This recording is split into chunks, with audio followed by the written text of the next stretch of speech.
Sir, I am a devotee of Lord so and so, sir. Give me some mark. Will they give you? No. If you want to score mark, you should do the work. There is no shortcut for success. I tell you, nothing comes without adequate effort. Rabindranath Tagore said, merely looking at the sea, you can't cross the sea. If you want to cross the sea, you must take out a shirt, you must swim, jump into the river, swim. Otherwise you can't cross. Can you cross? Just because you are a good man, you have not done any mistake, you have not smoked, you have not drunk, therefore give me 100 marks. Will they give you? No. That's not possible. I'll tell you a small secret. There's no secret for success. Success comes to those who take the effort. And, Japanese are very good in effort. Action. They believe only in action, not in merely dreams. Actions speak louder, they say. Japanese say, if others can do it, I can also do it. What do they say? If others can do it, if others cannot do it, I must do it. You know what happened? These Portuguese people, when they came to India in 1600, they carried guns. Indians never saw a gun. They only know about swords or arrows. They are assigned because from 500 meters, somebody can shoot and somebody can die. The same gun Portuguese took to Japan. You know that? You know what they did? Japanese saw this wonderful machine. What is this? They only know the samurai swords. They assembled it, took it their factory. In 3 months, they duplicated the same rifle, flint action, breech load rifles. Oh, Japan made rifles, their own rifles. In 6 months, they made superior rifles, far, far superior than Europe. You know what our people did in India? They kept the rifle to the room, puja room, and started conducting the puja. Even today they are doing the same. You understand? Technology. If others can do it, Portuguese can do it, I can also do it. Okay, if Portuguese cannot do it, then we should do it. That's why Japanese, 1945, they are razed to the ground. Bombs, Hiroshima, Nagasaki, no economic activity, no food. It was the Americans who gave the food.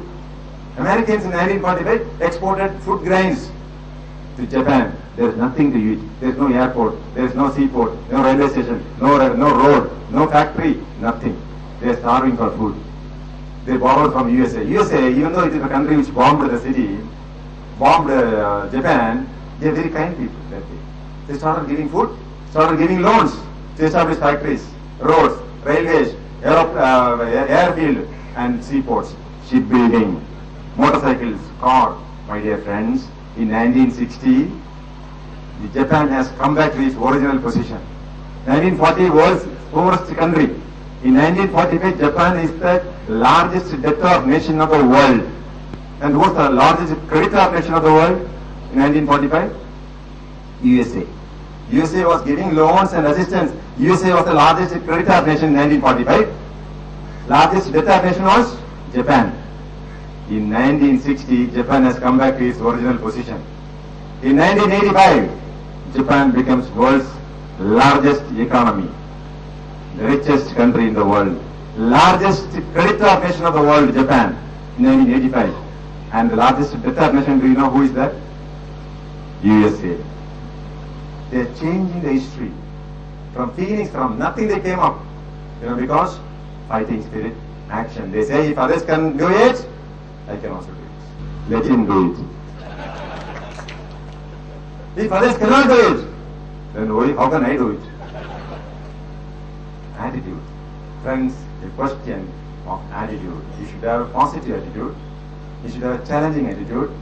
You should have an attitude for work, a work culture. Lastly, but not the least, friends, I will give you a small secret. A lot of people come to me, sir, today I came here, no? Tomorrow I will get a recommendation. Sir, Dr. Ramasandran, please get me an admission in Amet University. They will come, sir, this shipping man, if you are the police officer, if you talk to them, they will give you a job for my son as an engineer or second lieutenant or something. But even if you get a job, these fellows, though, they won't go and work there. They will say, I am referred by Sylendra Babu IPS. I won't work. They give me the salary. I must go to bed by 8 o'clock. Work culture. I am telling you, if you work more than what you are paid for. Some people say, I am an engineer, sir. They are only going to give me 5,000 rupees. I won't work. attitude. As if he is a research scientist, they are giving 1 lakh rupee. So for some of them, giving a job itself is a big burden to the company. So I tell you, if you work more than what you are paid for, don't think about the salary. When you get a job, do it. Learn it, because it's a learning experience.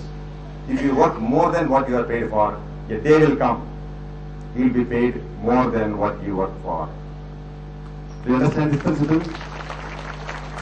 Even if small subject, learn it. Even if it's a small work, take it. Try to be an expert, a master of the game in shipping, in navigation or engineering, master. You know, now it's a knowledge world. If a new machine comes, if a new engine comes for a ship, if you know about that technology, only there is a possibility of you getting a job. Okay? There is an SMS, somebody sent a note, SMS, a joke.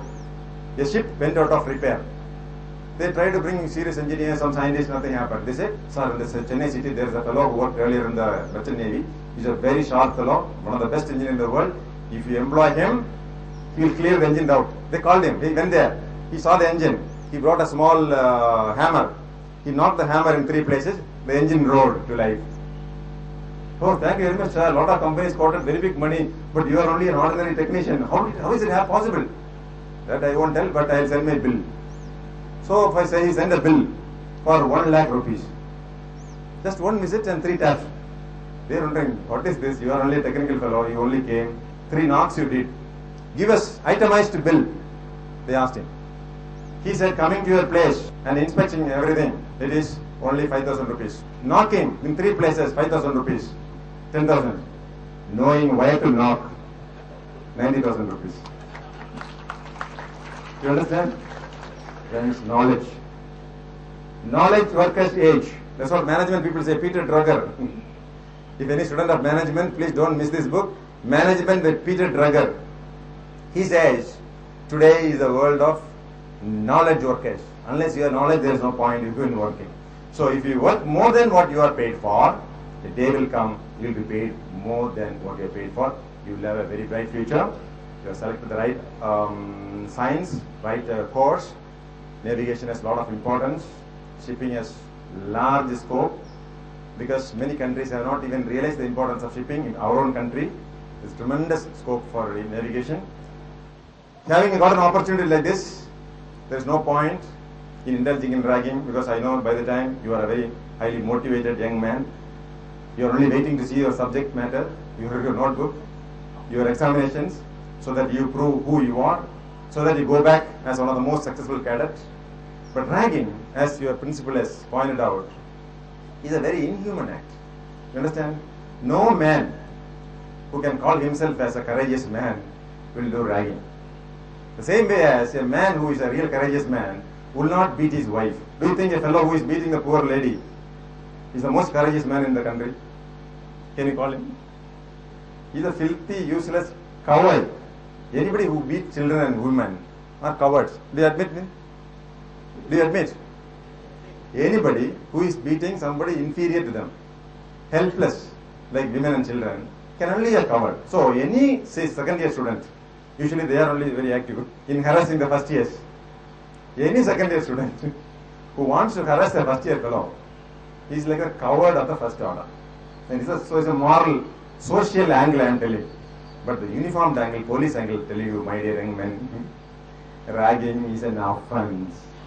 It's a crime which is declared as punishable offence by the Tamil Nadu government's act called Anti-Ragging Act. Okay. If you indulge in ragging, if the police come to know, they will arrest you. They can put you in jail for 2 years. That means all your classmates would have by the time passed out when you come out of the jail. And you may say, sir, ragging only inside the campus, it is an offence. I'll go to the KFC whenever junior people are there. There I will do the ragging. No. Ragging inside and outside the campus is called ragging. Within and without the campus amounts to ragging. Okay. If you are not doing ragging or anybody complains about ragging, you will be summarily dismissed from this college. And after this, you will not be employed in any college or any university anywhere in India. Just imagine, your father has already spent 5 lakhs rupees, he has sent you to this college. He will be thinking the first semester my son will clear all the subjects. 4th year he will get into an American company. and he'll be sending me 1 lakh rupees every month. And now he has to spend 1 lakh rupees to the advocate to take you on bail. Minimum 1 lakh rupees, right? But this act has been made very stringent because of one incident in Chidambaram. A student by name, many students outside Tamil Nadu you may not know, Navarasu was the medical student, first year student. He was beaten up, killed, and his body was cut off by a senior student. And this fellow was given 3 life imprisonments, John David. I happened to conduct the case in the court. I was the superintendent of police of the district where this incident has happened. After this, the government has promulgated this act. This act makes a lot of responsibility on the principal. You understand? If your senior officers, students, cadets, if they do any ragging, if the cadets, younger cadets, first year students come and report, he must immediately take action. But usually being a fatherly figure, running an institution, he will think, I want to excuse this boy, I want to give him an opportunity, so he may leave it. But if this matter comes to the police notice, they will arrest the senior student. The principal is also deemed to have abetted this ragging, and he also will be prosecuted along with the senior student. So any second year student, if you really want to send your principal, I think some of you are already angry with him. You can send him, but problem is, both of you will be in the same cell. That's the problem. Already you don't like him. Now another 2 years. But anyway, it's a big punishment to him also. A man like you, he has to sit with 2 years. No, it's a very, very strict law. They made it very strict because the head of the institution should not suppress the information. They want to stop it because many people die because of ragging. Don't think every boy was, they're all young. Of course, you're also very young. 17 years, 18 years of young people. But some of them are not emotionally strong. If you ask them to abuse you, or if you abuse them, some of them may run away home. I know one of the inspector in a medical college in Chidambaram, there was a serious ragging. They asked him to remove the pant and shirt. He jumped out of the room. He took an auto rickshaw. From Chidambaram up to Chennai, he came in auto rickshaw. 200 kilometers. He told the auto driver, don't stop anywhere. Stay straight to my house. He came. He told, I'll also buy the auto rickshaw. Please send me, take me home. Some of them come to last year, 2009, 9 students in India committed suicide, died of ragging. Why India? Even foreign countries. Oxford University, there is that. Stanford, there is that. Why ragging was banned in almost Europe. See, actually the ragging came from ancient Romans. Roman soldiers, the senior soldiers, when youngsters come, they make some kind of harassment, make them tough. So they did it. Then it came to Europe. Then it has been there all over the world in all the armies. First World War, there was ragging. Among the Jawans, from the soldiers. When the First World War was over, everybody joined the universities. Young people, young people in the universities. In the university, senior students started harassing and ragging the junior fellows. It was in Europe. Then it in United States. Second World War, all the students, they joined the army, Navy, Air Force. When they came out, they started. But after that, it stopped in Europe and England, in USA. It came to India when the British people came here and started universities. India is stayed for a long, long time. Today, 3 countries in the world, ragging is very much prevalent. Most prevalent in Sri Lanka. Number 2, Pakistan. Number 3, India. So all over the country, the government is very, very strict. My dear young boys, you have a large ambition for you. You have a large responsibility to your parents. Thankfully, you are in a place where you can take a degree, and through that, if you are competent enough, you can get a good job. It's a wonderful opportunity. Make use of that. Kindly don't indulge in ragging. Wish you all the best, and thank you very much for this opportunity.